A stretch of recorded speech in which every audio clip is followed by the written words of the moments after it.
Reverend Father Dennis Abigaba ashabira abajurizi ba Uganda ngo Ruhanga agume n'abarinda no baraye bafire emyaka 137 ehwire ngo kandi bagume no bashabira bikiriza ekiganyiro owa Ruhanga. Abakuru cy'abajurizi betu ba Uganda abafire dini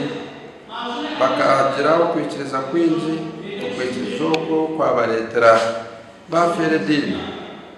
wenda neto binetata sabe mukama Ruhanga atongera ukwikiriza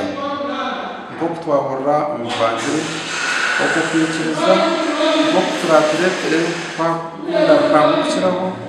kandi nano kufere dini ngo kwabajurizi bafere dini okushaboko kwikirwaho n'abebembezi ba Bushenyi abashabira bikiriza okwejumbira omukurwana sobworo barukora namani nk'abajurizi okubabire nibakora batumira bashaba kore namani twogere bigambo by'ekasya omakagitu oje mukatwe sente niyo makagitu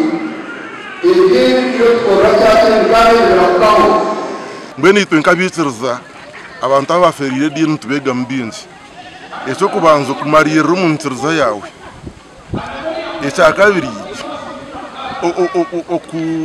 okwenda ngo abantu bamanye ngo